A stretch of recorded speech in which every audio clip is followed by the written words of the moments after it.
وسطی یورپ کے دل میں ہزاروں آدمیوں پر مشتمل ایک شہر تھا، مگر یہ شہر زندگی کا نہیں بلکہ خوف، ظلم اور خون ریزی کی علامت بن چکا تھا۔ یہاں کے لوگ نہایت ظالم اور خون خار مشہور تھے۔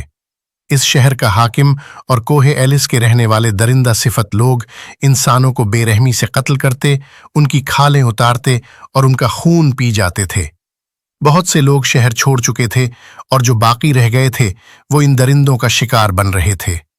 نہ کوئی حکومت تھی، نہ کوئی داد رس۔ آبادی آہستہ آہستہ گھٹتی جا رہی تھی۔ آخرکار شہر کے چند مظلوم لوگوں نے فیصلہ کیا کہ عراق کے عظیم بہادر امیر حمزہ کو خط لکھا جائے۔ چنانچہ امیر حمزہ کو خط لکھا گیا جس میں درندوں کے ظلم اور خون ریزی کی دردناک داستان بیان کی گئی۔ جب امیر حمزہ نے وہ خط پڑھا تو ان کی آنکھوں میں غضب کی چمک آ گئی۔ فوراً لشکر کو روانہ ہونے کا حکم دیا گیا۔ چند ہی دنوں میں امیر حمزہ وہاں پہنچ گئے اور درندوں پر ٹوٹ پڑے۔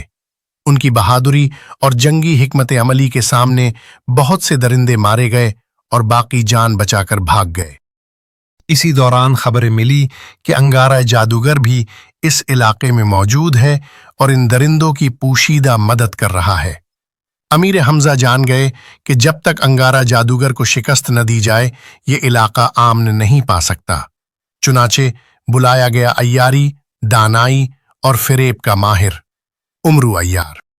عمرو عیار فوراً اس مہم کے لیے تیار ہو گیا اور رات کی تاریکی میں انگارہ جادوگر کے لشکر کی طرف روانہ ہو گیا۔ جب عمر وہاں پہنچا تو اس نے دیکھا کہ چاروں طرف سخت پہرا لگا ہوا ہے۔ عمر نے ایک قاصد کا بھیس بدلا اور آگے بڑھا۔ ایک محافظ نے روکا تو عمر نے کہا، میں امیر حمزہ کا قاصد ہوں اور انگارہ جادوگر کے لیے پیغام لایا ہوں۔ عمر خیمے کے اندر گھس گیا۔ خیمے میں انگارہ جادوگر شیر کی شکل کے ایک بڑے سے سنہری تخت پر بیٹھا ہوا تھا۔ اس کے دائیں بائیں دو اور تخت رکھے تھے جن پر اس کے وزیر بیٹھے ہوئے تھے۔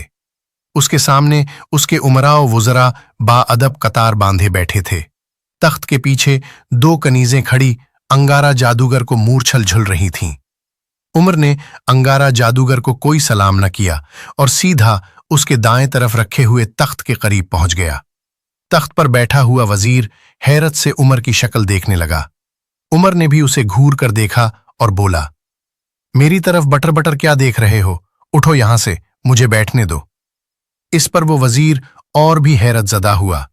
عمر نے جب دیکھا کہ وہ تخت سے اٹھنے کا نام نہیں لیتا تو اس نے وزیر کو گریبان سے پکڑا اور دھکیل کر پرے پھینک دیا اور خود بڑی شان بے نیازی سے تخت پر براجمان ہو گیا۔ سب امراء و وزراء عمر کی اس حرکت پر حیران و پریشان ہو کر رہ گئے۔ انگارہ نے حیرانی سے پوچھا، کیا تم امیر حمزہ کے قاصد ہو؟ ہاں، میں امیر حمزہ کا قاصد عمرو عیار ہوں۔ عمرو نے بڑے رعبدار لہجے میں جواب دیا، معلوم ہوتا ہے کہ امیر حمزہ نے تمہیں کوئی تربیت نہیں دی، یعنی تم اتنے بدتمیز ہو کہ میرے وزیر کو تخت پر سے دھکیل کر خود بیٹھ گئے۔ انگارہ نے عمرو کو تنبیہ کرتے ہوئے کہا، میں بدتمیز ہوں؟ شاید تمہیں غلط فہمی ہوئی ہے۔ ہاں، البتہ تم بدتمیز معلوم ہوتے ہو۔ تم نے تو مجھے بیٹھنے کے لیے بھی نہیں کہا۔ کیسے خود غرض ہو؟ عمرو نے انگارہ جادوگر کا مذاق اڑاتے ہوئے کہا، اگر تم امیر حمزہ کے قاصد بن کر نہ آئے ہوتے تو اس لہجے میں بات کرنے پر ہم تمہاری گردن اڑا دیتے۔ بولو، امیر حمزہ نے تمہیں کیا پیغام دے کر بھیجا ہے؟ انگارہ جادوگر نے غسیلی آواز میں پوچھا۔ امیر حمزہ نے مجھے پیغام دے کر نہیں بھیجا بلکہ سنا کر بھیجا ہے۔ امیر حمزہ نے تم سے دریافت کیا ہے کہ تم جنگ کس مقصد کے لیے کرنے آئے ہو۔ عمرو نے اس مرتبہ سنجیدگی سے کہا۔ امیر حمزہ کو نیست و نابود کرنے کے لیے انگارہ جادوگر نے دانت کچکچاتے ہوئے زہریلے لہجے میں کہا، وہ تو ٹھیک ہے، مگر یہ بھی تو بتا دو کہ تم امیر حمزہ کو نیست و نابود کیوں کرنا چاہتے ہو؟ کیا امیر حمزہ نے تمہارا بکرا چرا لیا تھا؟ عمرو نے مضحکہ خیز لہجے میں پوچھا۔ نہیں، بکرے والی کوئی بات نہیں، بکرے تو تم چراتے ہو۔ مجھے تو شمان جادوگر نے امیر حمزہ کو برباد کرنے کے لیے بھیجا ہے۔ انہوں نے کوہ ابلیس کو تباہ کیا ہے۔ اب ہم امیر حمزہ سے اس کا پورا پورا بدلہ لیں گے۔ انگارہ جادوگر نے بپھرے ہوئے لہجے میں دھاڑتے ہوئے کہا۔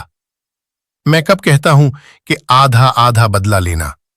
डर तो मुझे इस बात का है कि कहीं तुम और शमान जादूगर पूरा पूरा बदला लेते हुए खुद आधे आधे न रह जाओ। उमरू की इस बात पर उमरा व वुज़रा हंसने लगे, मगर इंगारा जादूगर ने जब उन पर एक खूनी निगाह डाली तो सबको जैसे सांप सूंघ गया। तुम अब यहां से दफा हो जाओ और अमीर हमजा से जाकर कह दो कि अब वो बर्बाद होने के लिए तैयार हो जाएं। इंगारा जादूगर ने गसीले लहजे में उमरू से कहा, ठीक है, मैं अमीर हमजा से जाकर कह देता हूं कि अंगारा जादूगर बर्बाद होने के लिए आ रहा है।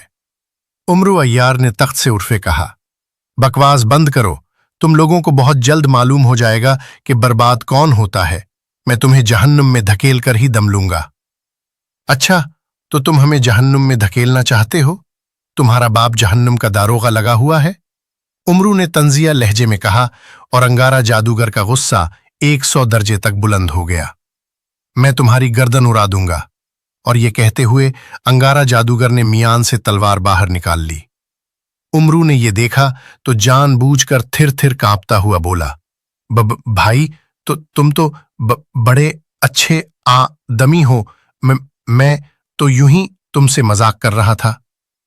जाओ, यहां से दफा हो जाओ, कहीं खौफ के मारे मर न जाना। अंगारा जादूगर ने उसकी हालत गैर होते देखकर कहा, अच्छा, चला जाता हूं। मैं तुम जैसे गीदड़ों से डरने वाला थोड़ा हूं। मैं तो तुम जैसे गीदड़ों को कोड़ियों के मॉल खरीदता हूं और उनका अचार डालकर हीरों के मॉल बेच देता हूं। तुम हो किस खेत की मौली? न जाने तुम किस बल के चूहे हो।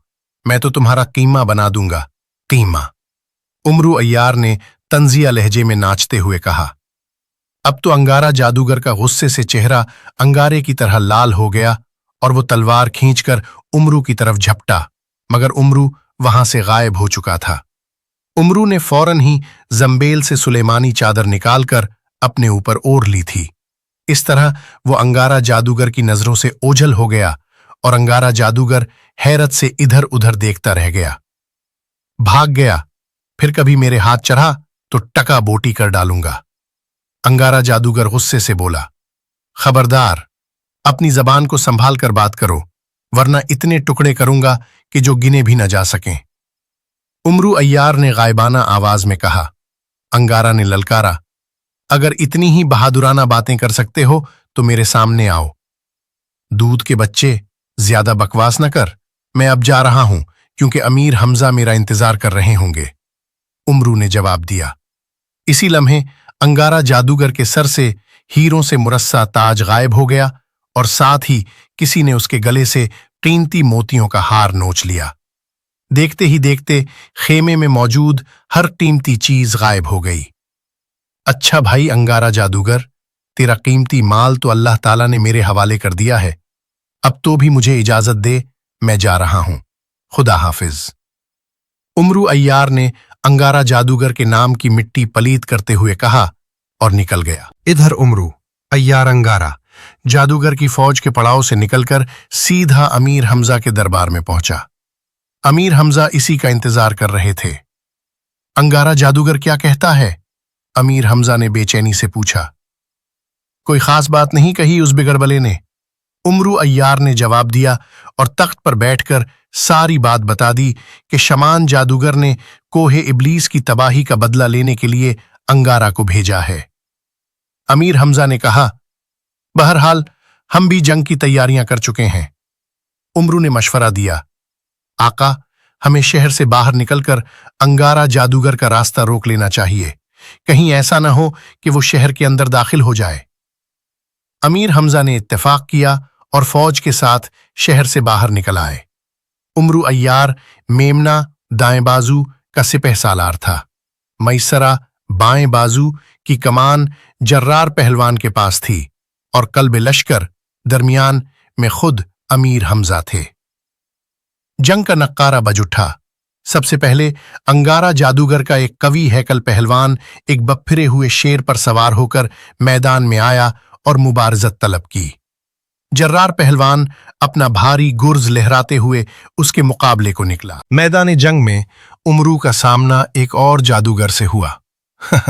आओ भाई, शायद रास्ता भूलकर इस तरफ आ गए हो। बताओ तुम्हें कहाँ जाना है। शायद मैं तुम्हें सही रास्ता बता सकूं। उमरू अय्यार ने तंज करते हुए कहा। नहीं, मैं इसी रास्ते पर आया हूं, जादूगर ने जवाब दिया। मगर भाई, ये रास्ता तो जहन्नुम को जाता है। क्या तुम जहन्नुम जाना चाहते हो? उमरू ने अकड़ कर कहा।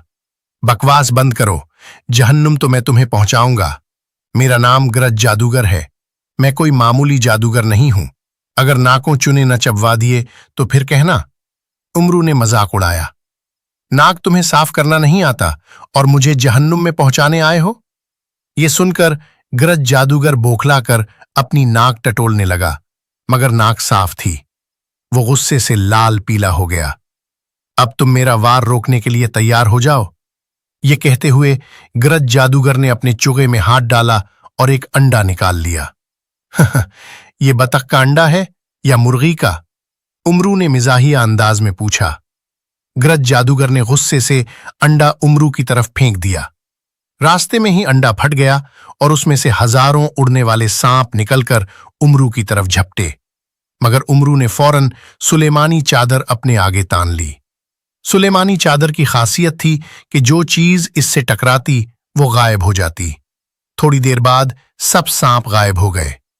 गरज जादूगर झुंझलाकर बोला, ये तो मेरा पहला और मामूली वार था, अब दूसरा वार रोकने के लिए तैयार हो जाओ। उसने एक सेंदूर लगा, नारियल निकाला और मंत्र पढ़कर उमरू की तरफ उछाल दिया। आधे रास्ते में नारियल फट गया और उसमें से आग के गोले निकलकर उमरू की तरफ लपकने लगे। इसी वक्त उमरू ने जंबील से एक बड़ा सा तिलिस्मी आईना निकाला। उमरू ने आईने से निकलती हुई शुआएं आग के उन गोलों पर फेंकीं। जून ही शुआएं उन गोलों से टकराएं, उनका रुख बदल गया और वो पलटकर गरज जादूगर की तरफ लपके। ये देखकर गरज जादूगर का रंग सफेद पड़ गया। जादूगर वही खत्म हो गया और इस तरह अमीर हमजा फतह हासिल की।